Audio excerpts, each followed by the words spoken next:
कलाकार विक्रम मसाल का अंजन नगर में हुआ आगमन। कांग्रेस कार्यकर्ताओं के द्वारा गर्मजोशी से किया गया स्वागत।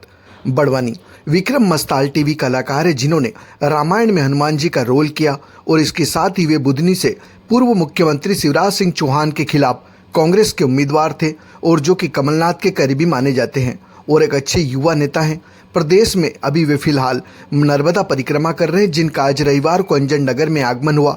इस अवसर पर ब्लॉक कांग्रेस अध्यक्ष सुनील चौधरी, युवक कांग्रेस नेता केपी सिंह चौधरी, उद्योगपति सौरभ पाटनी, नपा उपाध्यक्ष प्रतिनिधि सूरजमल पिपलिया, पार्षद प्रतिनिधि कार्तिकेय चौहान सहित कांग्रेस के वरिष्ठ व युवा नेताओं के द्वारा पाटनी जिनिंग उद्योग में उनका स्वागत कर आतिथ्य सत्कार किया गया। इस दौरान नेता व अभिनेता विक्रम मसाल ने नर्मदा परिक्रमा के अनुभव साझा कर बेबाकी से मीडिया के जवाब दिए। भाई साहब, आपका परिचय? नर्मदेहर, मेरा नाम विक्रम मसाल शर्मा है और प्यार से लोग मुझे हनुमान जी बोलते हैं। जी, आप नर्मदा परिक्रमा कब से निकले हैं और क्या संदेश है आपका?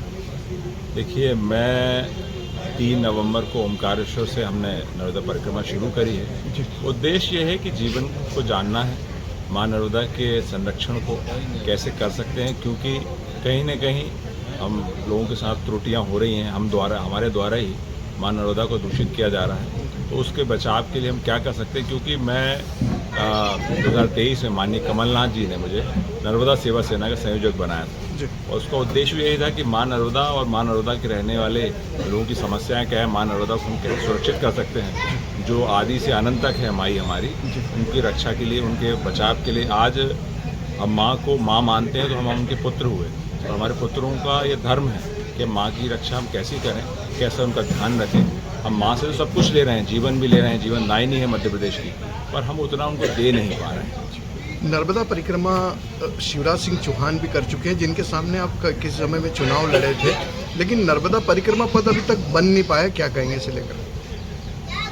20 साल का लगभग से ऊपर का शासन हो गया भारतीय जनता पार्टी का और शिवराज जी ने नर्मदा परिक्रमा की है, इस बारे में मुझे ज्ञान नहीं है, पर अगर की है और वो नर्मदा जी को मानते हैं, कहते भी हैं अपने आप को नर्मदा पुत्र, और नर्मदा पुत्र होने के बाद जिस प्रकार की समस्या जो पदयात्रियों को हो रही है, घाटों की बात हो, पानी की व्यवस्था की बात हो, दूषित जल जो शहरों का या गाँव का गिर रहा है उसकी बात हो, तो व्यवस्थाएं चरमरा रही हैं। माँ का नाम लेना और माँ को सही में सम्मान करना, उसमें बहुत अंतर होता है।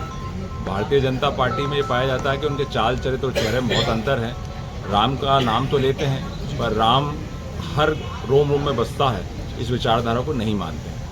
नर्मदा का जल लगातार दूषित हो रहा है, पीने लायक नहीं है। मेघा पाटकर ने इस चीज़ की घोषणा भी की है, लेकिन अभी तक सरकार की ओर से कोई ठोस कदम नहीं उठाए जा रहे हैं। ये गंगा की तरफ प्रदूषित होती जा रही है। प्रदूषित क्या होती जा रही है? इंसान की मानसिकता प्रदूषित हो रही है। अगर मानसिकता अच्छी होगी, या जो हमारे नेतागण हैं, जो सत्ताधारी पार्टी है, उसकी मानसिकता साफ होगी, तो माँ नर्मदा को बचाना मानव सभ्यता को बचाने जैसा है। अगर माँ नर्मदा कहीं न कहीं कमज़ोर पड़ी या उनका जलधारा कहीं रुकी या दूषित हुई, तो मानव सभ्यता पर खतरा है। इसमें क्रूज चलाने की भी तैयारी है, जिससे तो पानी तो दूषित होगा ही होगा, साथ में जो सीवरेज जो प्लान है गवर्नमेंट के, वो भी कहीं ठोस बनते नहीं दिख रहे हैं। क्या मैं आपसे यही कहता हूं कि बुधनी घाट में सीवरेज लाइन की व्यवस्था नहीं है। क्रूज चलाना बहुत दूर की बात है और मुझे इस बात पर अचरज होता है कि एक तरफ तो ये कई जगह आदेश में सुनता हूं कि माँ नर्मदा के किनारे मूर्तियां नहीं डाली जाएंगी, और उस तरफ वहीं उसके बगल में दूषित जल, शहरों का, गाँव का दूषित जल माँ नर्मदा में गिर रहा होता है। नर्मदा से 1.5 से 2 किलोमीटर दूरी तक शराब की दुकानें भी प्रतिबंधित है, लेकिन शराब की दुकानें भी धड़ल्ले से चल रही है। हाँ, ये बिल्कुल सही बात है। माननीय शिवराज जी ने कहा था कि 5 किलोमीटर के रेडियस में जो भी दायरा आता है, मादक पदार्थ नहीं बिकेंगे।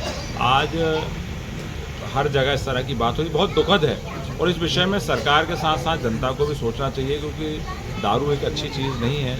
इनके ज़रा आप हिंसक होते जा रहे हैं और कई इस प्रकार की घटनाएं जो हमको सुनने में आती, बहुत दुखद है।